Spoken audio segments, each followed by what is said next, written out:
Really, it's great to be here and to see a full room. I learned something today, which I think we have to kind of lead with, right? Today is Reid's birthday. Thank you.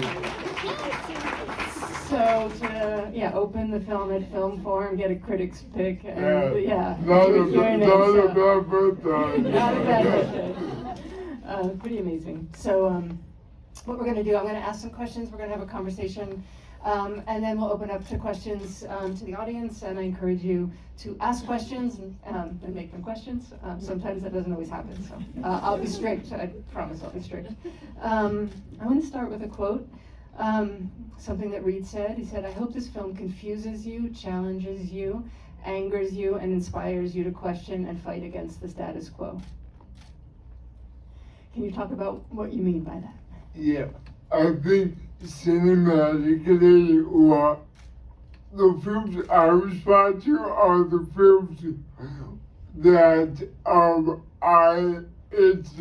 they're not just preaching to me, they're not just kind of supporting a thesis I already have. They are sometimes giving me something entirely new, and something totally contradictory to my beliefs. I think the second point, in terms of the status quo, disabled people are desperate. A lot of disabled people are desperate, and it doesn't have to be this way. It's I think what keeps us here is inertia, and inertia is very powerful, but there needs to be something to break in order for disabled people to be out there and to be able to live their lives of their own designs.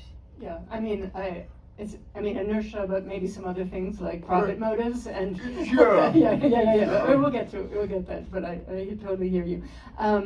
I actually wanted to ask you, I know you're from the Bay Area, and can you just, where did you learn filmmaking? I wanted to hear, because I think of the Bay Area, and I actually studied film there, and it was like a very avant-garde tradition. I was wondering, how did you learn filmmaking? Yeah, so I made my first film as an undergraduate when I was supposed to study abroad in Europe, and I told them I used a wheelchair, and they said, "Don't come." So a year later, I went with the camera, and that was my first documentary. And then I went to film school out there and lived there for about 6 years. Where did you go to film school? Stanford. I got my MFA in documentary film. Oh, okay, great. Yeah, maybe I heard that. That's great. Yeah, I know a lot of people have gone there. So I want to talk, I'm old enough to know Elizabeth's story, like when it was this media spectacle unfolding all the time, and I would love to hear you talk to the audience about when you first learned about her story, and not just when you first learned about it, but walk us through how you processed what you were seeing. Sure, the origin story in the film is really how it happened. I was reading an anthology by a preeminent disability scholar, Paul Dunbar, and before I had read this, I had known that a lot of disability, the more political disabled activists were, the more likely they were to be against assisted suicide, even though they were extremely progressive. So I was very interested in that tension. And then I read Elizabeth's story, and I'm like, maybe this is a film. And then I started researching her, found out that life was shrouded in mystery, and I'm like, oh yeah, this is a film. This is something that has to be made. And so when did you, I think you said it was in 2017 that you first came, I first came across her in 2017, and over a few years, she was in my head, and there were a couple of good stories that the Hicksons, that she reported, that really echoed a lot of the same fundamental questions that Purvey's case echoed. Can you talk about the decision around the narrative structure, the sort of investigation, and I mean, it's very interesting because in a sense, the question you ask at the beginning is answered somewhat soon in the film. Yeah, can you yeah. I think, this is actually from executive producer Jessica Brady. She thought of this film as an Alice in Wonderland film where you go deeper and deeper down this dark dystopia, and like one story leads to the next, leads to the next. And I think we thought the question of the film was, is Elizabeth alive? And actually it wasn't that, it was what was life like after the 80s. So that's why we were able to kind of fulfill that within 30 minutes while keeping the film going. And so did you know that from the beginning, and as you were editing, that the structure, you would set that up as a question and that it would be somewhat answered, and then you start to go down those. No, I think there were versions where we delayed it, and then we thought that hitting sooner and kind of let's get into the color of her life and added another dimension to this woman whose life had been made one-dimensional. Colleen, I'm going to bring you in. I have so many questions. I mean, how did you get involved, and when did you know you were going to be a protagonist? Well, Reid brought this film to us just as I think he was reaching the point of wanting to figure out what his second film was going to be. It was before I Didn't See You There was even launched yet, but he brought the film to us as an idea, and I think we knew really early on that it was a film that was for us. It was for Multitude Films because it is a film that completely, even just as an idea, as Reid's idea, it's a film that completely upends sort of the ideologies that we think we held around this specific issue, and was also just like a really deeply. Can you expand on what you mean? Yeah, sure, certainly. Like, just I thought I personally knew, sort of where I stood on the issue of assisted suicide, before even engaging with the ideas that Reid brought to us, and I thought it was an issue of personal choice and bodily autonomy, and so it hugely expanded my perspective when I began to think about the intersecting conversations that Reid saw as circulating around this sort of narrow issue, and so I think we knew it was rich with potential because we could take audiences, we hoped, on the same kind of revelatory perspective shift that we underwent personally, and that's sometimes rare with documentaries. It's a really beautiful thing to be able to have that kind of opportunity that transcends just preaching to the choir and sort of enrolls audiences in a really hard conversation that doesn't leave you with any easy answers, but also sort of it hopefully invests you with a sense of responsibility to do your own, to engage with nuance in a way that gets lost a lot of the time, and recommit. I mean, what I hope this film does is reframe, at the very least, reframe our relationship to disability and our understanding of disability as something that is a natural part of the human experience, and then hopefully build political will to treat it that way and to invest in it. And I mean, we all need care to survive in this world. So yeah.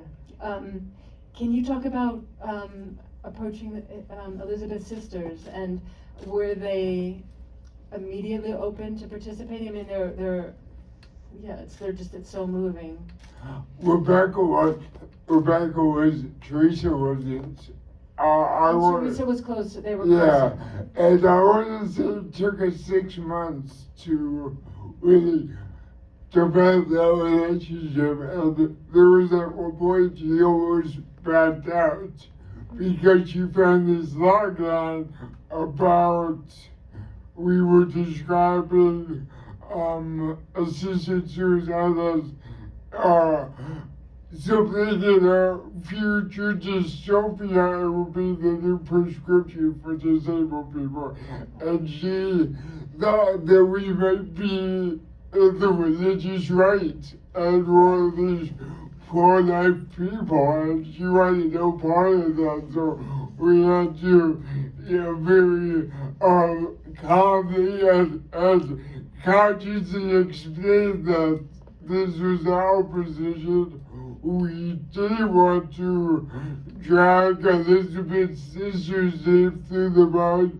We really wanted to show how society probably created this death trap for Elizabeth.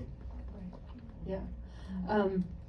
Yeah, I mean, it's so, I mean, I think it's sort of the dark, theme underlying this film is like ideas of eugenics, right? And sort of the dark terror, these kinds of theories and how they, sort of emerge in society. I mean, and we were talking about how is it possible that emerged in Canada, and you were saying it was in the context of COVID. Can you talk a little bit about how this legislation was even passed? Because for me, like, the idea that people would celebrate a 14-year-old girl, like you see in this film, is just, you think you're in a different century. I mean, it's horrifying.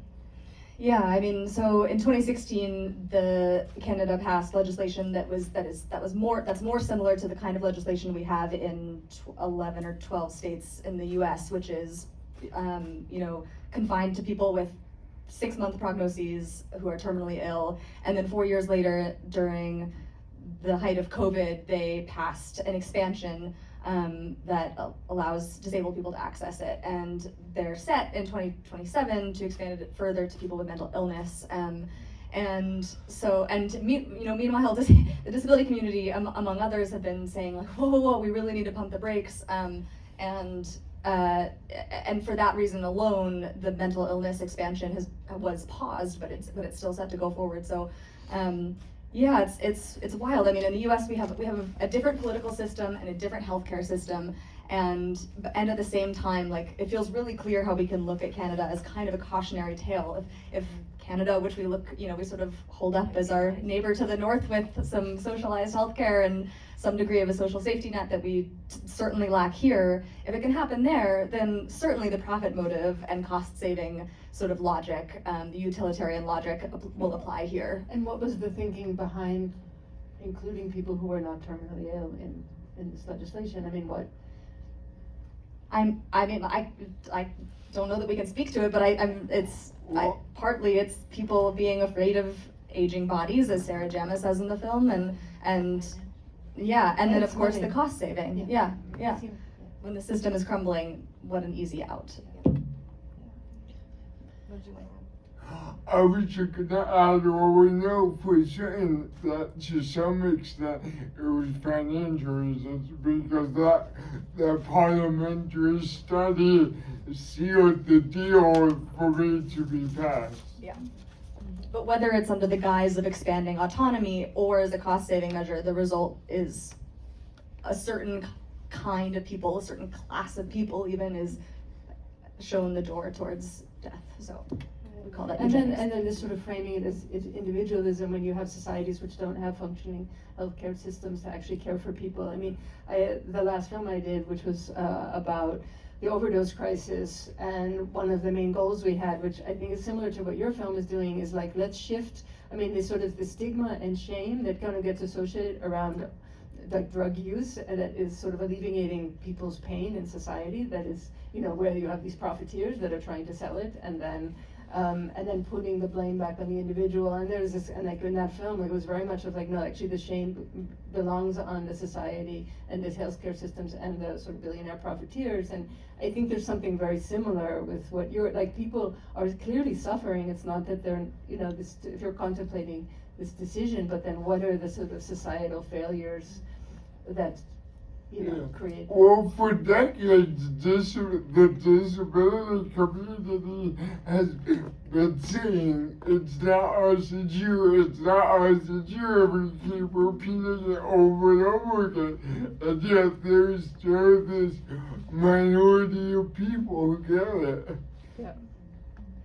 There's a line in the film, I'm looking for it, it's where you say something like, that there are certain words that are projected on the disability community that quality of life. Yeah. Yeah. Yeah, and that that there's this, and I think that this is a theme in your previous works, right? This idea of things being projected on you or your experience, or these really great scenes where you're filming a beautiful tree and people are checking in on you. Like, can you talk about what you're doing, like with the camera, like what you're trying to?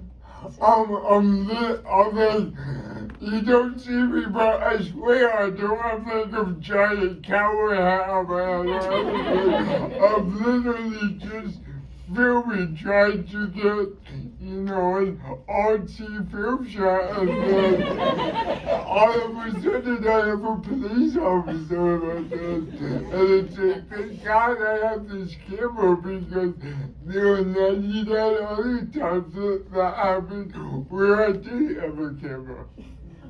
In preparing for tonight, I watched your short film, Garden Variety, which is a mockumentary that you describe. It's about inspiration porn. Like, can you describe? And it's just great. Yeah, I think it's online. So can you describe what does that mean? What is inspiration porn? Inspiration. I mean, it's a typical disability human interest story where it's like, wow, this person got out of bed tonight if they're disabled, so, I mean, you don't have an excuse. And then he's a hero because he has a job. I mean, it's just, and it's constant. There are an infinite variety of the same story over and over again. And it's actually extremely othering. Yeah. It's great. I encourage everyone to see it. It's also really funny, and which is, it's great. Why do you think this, like the media, like with Elizabeth's story, like why was there this media fascination? Like, what do you think is actually underneath it? I mean, it was a very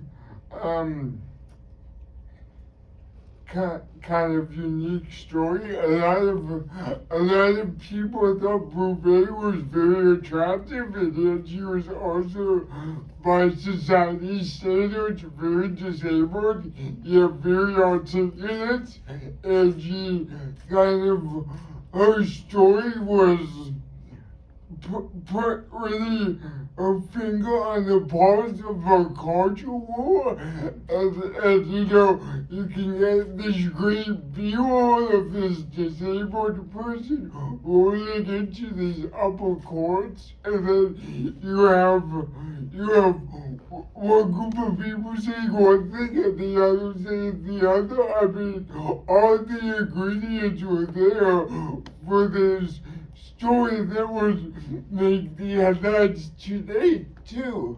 Right. Yeah.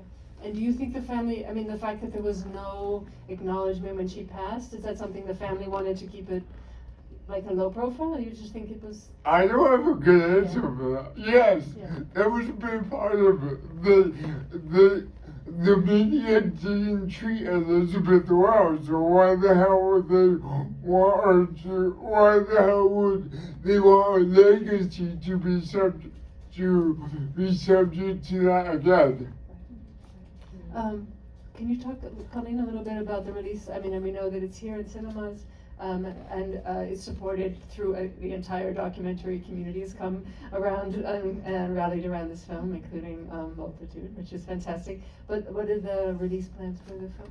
Sure, so it's here the rest of the week at Film Forum, and then it'll be traveling to 9 other cities across the US for one-night only screenings, which each have really special curated conversations with local movement leaders and activists and thinkers. And And then there are also a host of virtual screenings online as well, companion screenings to increase the accessibility and reach. So if you want to recommend the film to someone, you can do so in a number of ways. And then the film will be broadcast on PBS's Independent Lens this fall. Public media. Yeah, public media. So we're going to open it up to questions. Folks, give me a wave. I'll come around with this. In the front, Wireless yes, mic. Yeah, I'll yeah, thanks. First, happy birthday, Reid. Thank you. If this is not validation of your existence, I don't know what is. And I just wanted to address something you mentioned in the film, which is you hope this isn't cynicism. And actually, what I think you're doing is attacking the world's cynicism towards disability and our right to live meaningful lives as we define it. So bravo to that. I think that's incredibly important. And I also want to say, you mentioned that we idealize Canadian, healthcare. But, I also was thinking about the fact that it's still legal in 31 states in the United States to sterilize people with disabilities against their will. And I just wanted to thank you for, I think there's a lot that I learned through this about marketing in a way. When they say compassionate care, it makes you feel like, oh, if I don't support this, I'm not compassionate. But what about the real compassion for our community is when we break down the system and make it accessible to us as a community. And I want to thank you as someone with cerebral palsy that sees you as my brother for really blowing this wide open. And I really hope that the entire world, I hope that every person on the planet that can see this film will. And so I just want to say whatever I can do to support you, I will. And yes, there is no question here. There's so no I'm question. asking for Okay. forgiveness. Okay, you got it. You got it. I guess my question would be, You got it. what is your dream for this film, and what impact has it already had, and how can we help it to have real legislative impact and ripples? Because we need this film, and we are so grateful for what you've done here. Cheers. Thank you. I think as a filmmaker, you try not to have expectations for the film.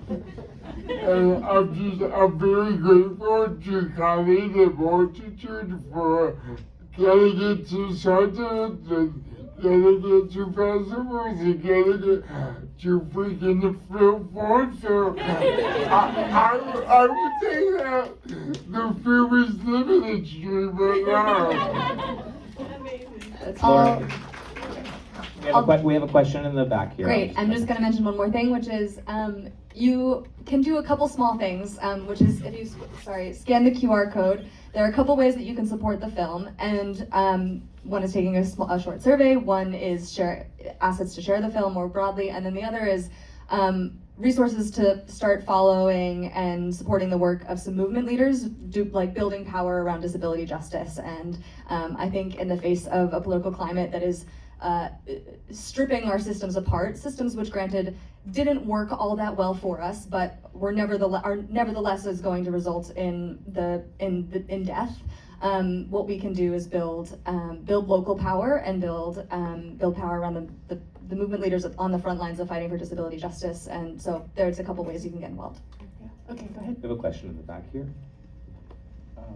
I covered this movie also with cerebral palsy, and one of the things that really struck me as a representational moment was I was also asked to leave graduate school.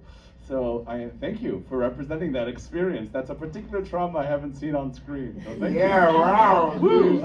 There must be millions of us out there. Exactly. There's already like 9 of us. But I was actually going to ask about a particular moment in the movie. You had been asked a question about narrative structure.